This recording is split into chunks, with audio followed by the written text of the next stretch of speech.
দূর থেকে সবাই সবাইকে ভাবে সে কত সুখী। এই ধারণাটা কিন্তু ভুল। আসলে সবাই সুখী, অথচ দূর থেকে সবাই সবাইকে ভাবে সে কত দুঃখী আর তারা কত সুখী। এই প্রসঙ্গে নিয়ে একটি অসাধারণ গল্প আজকে আমি তোমাদের কাছে শেয়ার করছি। চ্যানেলে যারা নতুন আছো এবং নতুন যারা আমার গল্প শুনছো, গল্পটি শোনার পরে প্লিজ একটি সাবস্ক্রাইব করতে ভুলবে না এবং লাইক দিয়ে আমার পাশে থেকো। একদিন এক ঠাকুর মশাই অর্থাৎ পুরোহিত মশাই গ্রামের রাস্তা দিয়ে হেঁটে হেঁটে যাচ্ছে। উনি 4 বাড়িতে পুজো করে ব্যাগ ভর্তি ভুজ্জি আর দক্ষিণা নিয়ে ফিরছে। 4 বাড়ির ভুজ্জি নেওয়াতে তার ব্যাগ হয়ে গেছিল বেজায় ভারী, যার ফলে সে বেশি আর হাঁটতে পারছে না। হাঁটতে হাঁটতে ভাবছে, যদি একটা গাছের তলা পেতাম তাহলে সেখানে বসে একটু বিশ্রাম করে নিতাম। 4 বাড়ির ভুজ্জিতে আমার ব্যাগটা যে এত ভারী হয়ে গেছে, আমি আর বইতে পারছি না। দেখি ধারে কাছে কোনো গাছ পাই কিনা। এই বলে সে গ্রামের রাস্তা দিয়ে হাঁটতে হাঁটতে দেখে যে সামনে এক বিশাল গাছ, সেই গাছের তলায় প্রচুর ছায়া। তখন সেই পুরোহিত কী করলো, সেই গাছের তলায় তার ব্যাগটা রেখে সে একটু বিশ্রাম করতে বসলো। বিশ্রাম করতে করতে কোন সময় তার ঘুম চলে এসছে, সে ঘুমিয়েও পড়ল। হঠাৎ করে ঘুমের মধ্যে তার চোখের ওপর যেন কিসের জল পড়ল গাছ থেকে। সে তাড়াতাড়ি করে ওঠে, সে ভাবছে যে নাকি বৃষ্টি শুরু হলো, তাহলে আমি বাড়ি পৌঁছাবো কী করে। তারপরে উঠে বসে চোখ কষলিয়ে দেখে যে কোথাও বৃষ্টি নেই, কাঠপাটা রৌদ্রু, অথচ জল আসছে কোথার থেকে। তখন সে গাছের ওপর তাকিয়ে দেখে যে একটা কাক অঝোরে কাঁদছে। সেই চোখের জলই সেই পুরোহিত মশাইয়ের চোখে মুখে লাগছে। তখন পুরোহিত মশাই সেই কাককে বলল, আচ্ছা তুমি এভাবে কাঁদছো কেন? তখন সেই কাকটি বলল যে জানো, আমার মনে ভীষণ দুঃখ, কারণ আমাদের গায়ের রং কালো বলে কেউ আমাদের পছন্দ করে না। এর তো সেদিনই এক বাড়িতে গেলাম, সেখানে গিয়ে আমি যেই ছাদের উপর বসেছি কিছু খাবো বলে, আর সঙ্গে সঙ্গে সেই ছাদে একটি বুড়ি ছিল। সেই বুড়ি লাঠি তাড়া করে বলল, অপয়া কালো, এই বলে আমাকে তাড়া দিয়ে একদম এমন তাড়া দিল, আমি ভয়ের চোটে পালিয়ে গেলাম। এই শুনে আমার ভীষণ মন খারাপ। আমরা কি সত্যি অপয়া আমাদের গায়ের রং কালো বলে? অথচ কেউ মারা গেলে আমরা ছাড়া তো উদ্ধার হয় না, তখন তো ভাত সরা দেওয়ার জন্য আমাদেরই ডাকে, আর এই যে রোজ খেতে দেয় সেটা তো আমাদেরই খেতে হয়। যতক্ষণ আমরা না খাবো ততক্ষণ তার বাড়ির লোক খেতে পারবে না, তাহলে আমরা কি করে অপয়া হই? কিন্তু আমার মনে জানো ভীষণ দুঃখ কালো বলে। তখন ব্রাহ্মণ বলল, ঠিক আছে বুঝলাম, তুমি যে এত কান্নাকাটি করছো, বুঝতে পারলাম তোমার মনে সত্যি ভীষণ দুঃখ হয়েছে তুমি কালো আর অপয়া বলাতে। তুমি এক কাজ করো, বরং এই জঙ্গলের মধ্যে আরও কয়েকটা গাছে ঘুরে দেখো, দেখো তো আরও কিছু পাখির সন্ধান পাও কিনা। তারা কি প্রত্যেকেই তোমার মতো দুঃখী, না তোমার চাইতেও সুখী? তখন কাক বলল, ঠিক আছে যাব আমি। তখন পুরোহিত বলল, ঠিক আছে তুমি যাও, তুমি না আসা অবধি আমি এখানে অপেক্ষা করছি।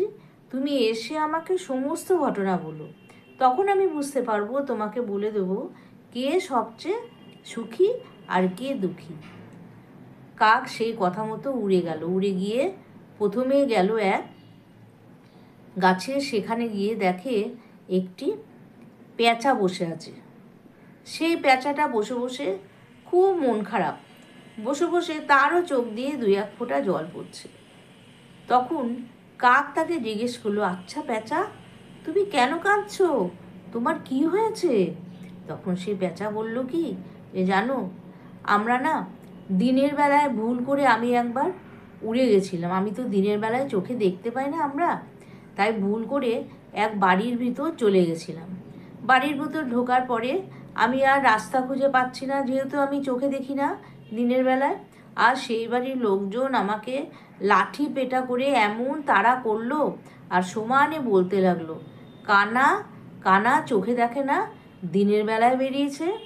এই কথা শুনে আমি কোনো রকমে হাতড়ি হাতড়ি উড়ে উড়ে ডালে এসে বসে মনের দুঃখে কান্নাকাটি করছি। আমাকে কানা বলল, দেখো তো, আমরা চোখে দেখি না, সেটা কি আমার দোষ? আমার তো রাত্রে অনেক দেখি, অনেক দূরে জিনিস দেখতে পাই, তাই আমার ভীষণ মন খারাপ হয়েছে কানা বলাতে। তখন এই কথা শুনে কাক বলল, সেই তো, সত্যি এটা দুঃখের কথা। তখন কাক আবার ওখান থেকে উঠতে উঠতে উঠতে উঠতে গেল এক গাছে। সে গাছে দেখে এক টিয়া পাখি বসে আছে। সেই টিয়া পাখিটিকে কাক জিজ্ঞেস করলো, আচ্ছা টিয়া, তোমার গায়ের রং এত সুন্দর, সবাই তোমাকে কত ভালোবাসে তাই না? তুমি কত সুখী, সবার ভালোবাসা পাও। তখন টিয়া বলল যে, না গো, এই কথা বলো না কাক ভাই, আমার মনে ভীষণ দুঃখ। তখন কাক বলছে, কেন, তোমার দুঃখ কিসের? তোমাকে তো সবাই ভালোবাসে। বলছে, না গো, ভালোবাসলে কি হবে, আমাদের জীবনটা না ভীষণ ভয়ের। আমরা যখন উড়ি ঝাঁক বেঁধে, তখন একটু যদি নিচের দিকে যাই, গুলতি দিয়ে সব দাঁড়িয়ে থাকে, আমাদের গুলতি দিয়ে মারে। আর আমাদের বন্ধুদের মধ্যে অনেকে এভাবে নিচে পড়ে গেছে আর তাদেরকে তুলে খাঁচায় বন্দি করে রেখেছে। আর আমরা যখন তার পাশ দিয়ে যাই, সেই খাঁচার ভিতর বন্দি টিয়াগুলো চিৎকার করে তারা খাঁচার থেকে বেরোনোর জন্য।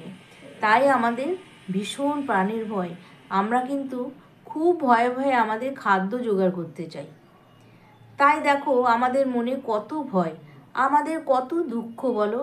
আমরা না একটুও সুখী না। সুন্দর হলে কি হবে, আমাদের সবাই তাড়া করে এবং খাঁচায় পুরে রাখে আমাদের। তখন কাক বলল, সত্যি তো গো, সত্যি দুঃখের ব্যাপার। এই বলে কাক আবার সেখান থেকে উঠতে উঠতে উঠতে উঠতে এরা গাছের ডালে বসলো। সে গাছের ডালে বসে সে দেখলো নিচে একটা হরিণ চড়ে বেড়াচ্ছে। তখন কাক সেই হরিণের কাছে গেল। হরিণের কাছে গিয়ে বলল, হরিণ, তুমি কি সুন্দর দেখতে, তোমার চোখ দুটো কি সুন্দর, দেখো তোমাকে কত ভালো লাগছে, তুমি কত সুখী না? তখন সেই হরিণ বলল, তুমি তাই বলছো আমি সুখী? হ্যাঁ, সত্যি আমার চোখ দুটো সুন্দর, কিন্তু জানো, আমাদের না চিড়িয়াখানায় আটকে রাখে, আর আমাদের যত কিছু লোকজন আসে আমাদেরই দেখার জন্য। আচ্ছা, চিড়িয়াখানার জীবন কি ভালো লাগে বলো তো, বদ্ধ জীবন। আমরা কি সুন্দর চড়ে চড়ে ঘুরে ঘুরে খাই, তা না আমাদের ধরে ধরে চিড়িয়াখানায় পুরে রাখে। ভালো লাগে না গো এই জীবন, আর একটুও বাঁচতে ইচ্ছা করে না। দেখো না, কত ভয়ে ভয়ে আমরা খাবার খাই। এই কথা শুনে কাক বলল, ঠিক আছে, সত্যি তো, তুমিও ভীষণ দুঃখী। তখন আবার সে উঠতে লাগলো, উঠতে উঠতে দেখে এক গাছের ডালে সে বসলো। সেখানে গিয়ে দেখে সেখানেও একটি ময়ূর চড়ে বেড়াচ্ছে। তখন সে ময়ূরের কাছে গিয়ে বলল, ময়ূর, তুমি কত সুন্দর, তোমার কি সুন্দর পেখম তোলো তুমি, তোমাকে কত ভালো লাগে দেখতে, তোমাকে দেখার জন্যে লোক কতজন আসে তোমাকে দেখার জন্যে, এত সুন্দর। তখন ময়ূর বলল, ঠিকই বলেছ, আমি সুন্দর বটে, কিন্তু আমার মনে না কোনো শান্তি নেই, আমি ভীষণ দুঃখী গো। তখন কাক বলছে, তোমার আবার কিসের দুঃখ, তুমি কেন দুঃখী?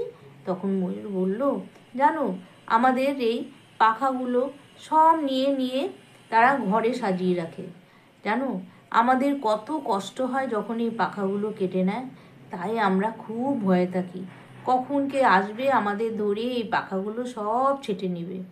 এই কথা শুনে কাক বলল, সত্যি তো, তোমারও তো ভারী দুঃখ। সব শুনে কাক আবার উঠতে উঠতে উঠতে উঠতে সে নিজের জায়গায় পুরোহিতের কাছে এসে বসলো। তখন পুরোহিত বলল, কি গো, কার কার সন্ধান পেলে? তখন কাক সমস্ত ঘটনা বলল। সমস্ত ঘটনা শোনার পরে পুরোহিত বলল, তাহলে বুঝতে পারছো তো, তুমি সবচেয়ে সুখী? তখন কাক বলল, সত্যি, আমরা এতদিন ভাবতাম আমাদের গায়ের রং কালো, আমাদের সবাই পছন্দ করে না, অপায়া বলে, কিন্তু দেখলাম যতই সুন্দর হোক না কেন, আমরাই সবচেয়ে সুখী। দূরের থেকে সবাইকে আমরা সুখী মনে করি, কিন্তু আমরা নিজেরা যে কত সুখী সেটা আমরা নিজেরাই বলতে পারি না। আজকে আমি বুঝতে পারলাম সবার মনে দুঃখ আছে কিছু না কিছু, অথচ আমরা দেখো কত স্বাধীনভাবে ঘুরে বেড়াই, আমাদের কেউ না ধরে, আবার কেউ আমাদের মারেও না। তাহলে বন্ধুরা, এই গল্প থেকে আমরা এটাই জানলাম যে পৃথিবীতে প্রত্যেকে ভাবে যে আমার থেকে অন্যজন খুব সুখী। আসলে কি সেটা তাই? সবার মধ্যে দুঃখ থাকে, সবার মধ্যে কিছু না কিছু দুঃখ চাপাই রয়েছে। তাই সুখ দুঃখ পাশাপাশি এই পৃথিবীতে কেউ সেভাবে সুখী না, সবারই কিছু দুঃখ আছে। যার জন্যে অন্যের দূর থেকে অন্যের সুখকে দেখে কখনো বলতে হয় না যে ও কত সুখী আর আমি কত দুঃখী। এই গল্পটা তাহলে কেমন লাগলো তোমরা প্রত্যেকে কমেন্ট বক্সে জানাবে এবং বেশি করে শেয়ার করে দেবে। কেননা তাহলে কি হবে, এরকম মানসিকতার মানুষ আজকে প্রচুর আছে আজকাল। তাদের মনে কিন্তু এইটা জাগবে না, এই পৃথিবীতে কেউ তো সুখী না, সবারই কিছু কিছু দুঃখ আছে, তাহলে আমারই বা কেন থাকবে না, আমি এই নিয়েই সুখী থাকব। তাহলে বন্ধুরা, আজকে আমি আসি, আবার কালকে আসবে একটি নতুন গল্প নিয়ে। টাটা।